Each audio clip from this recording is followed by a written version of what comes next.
Hello, I'm Rob. Welcome to 6 Minute English. I'm joined today by Finn. Hello, Finn. Hi, Rob. Today we're talking about something we have some expertise in or knowledge about. That's teaching English. Indeed, that's right, Rob.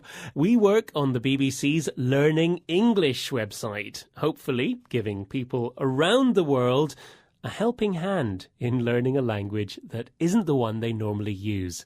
Well, hopefully we're about to make that learning journey a bit easier as we launch a brand new online course. Yes. But how long does it take someone to become a fluent speaker of English? Well, it's a good question, Rob, and one we'll try to answer today. We'll also be discussing some general ways to make learning English easier and explaining some learning-related vocabulary along the way. So, let's get started, Rob. OK, well, hold your horses, Finn. OK. Not so fast. I have a question to ask you first.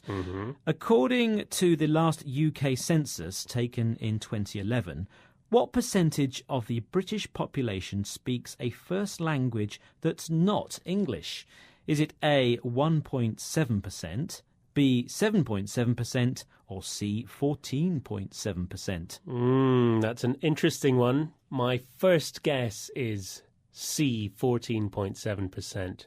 Well, we'll find out if you're right or wrong later on. So now we can discuss how learning English is getting easier. Of course, there are a huge number of publications, books, leaflets and magazines that can help teach you. But there are those people who say that you can't beat the real thing, a teacher, someone who can explain a language to you face to face. Indeed, but that comes at a cost and isn't always practical. You might not have a school nearby. That's why in the 21st century, online seems to be the main method of learning. Technology is allowing the English language to come to you. That's true. And that's why we've launched a brand new English course that's available on a computer, tablet or mobile phone.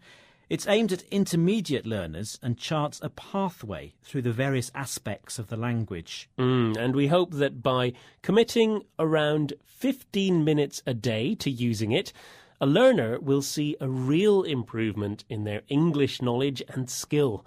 But as well as using resources available online, how else can someone help themselves to get a better grasp, that's a better understanding, of English? Well, if someone wants to become a confident speaker of English, trainer Richard Hallows has some tips. Have a listen and see if you can hear what are the two main aspects of English that you need. Most importantly, you've got to have a good range of vocabulary and grammar. You need to know lots of words. The more words you know, the better, obviously. And similarly with grammar, the more grammar you have, the better you can explain yourself.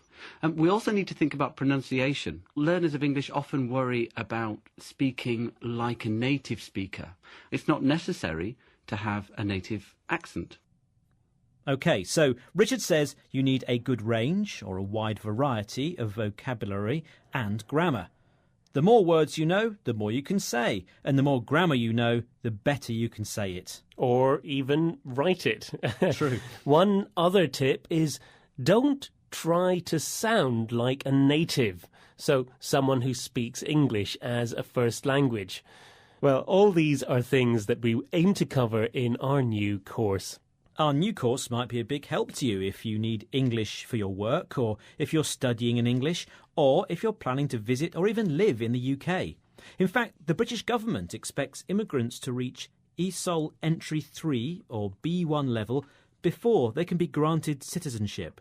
It's equivalent to being able to hold a reasonably confident basic conversation. Well, in the UK, it's estimated that you need around 360 hours of study to get to that stage from not knowing any English at all. But this depends on a number of factors such as motivation, how much you want to learn. And age can be a factor too. Some experts say it's common for children under the age of 11 to be very immersed and be fluent in English in about 6 months. But why should someone choose to learn English? This is something we've been asking you on our Facebook page. Osama says, "It's like my passport. You need it wherever you go." Very good. Suzuki says it's an international communication tool. And Ha thinks it's the key to getting a good job with a high salary. Denise says it's the language that opens doors overseas. Wow. Well, thanks for all your messages. But now, Rob, I need to know if I got today's question right. Ah, yes, I asked you, according to the last UK census taken in 2011, what percentage of the British population speaks a first language that's not English? I said 14.7%. I think that was a wild guess, A Finn, very because crazy guess. You were wrong. The census found 7.7% of people in the UK that have a first language that's not English. That's 4.2 million people. Well, that's it for today. Don't forget to check our new website at bbclearningenglish.com. Happy learning. Bye. Bye-bye.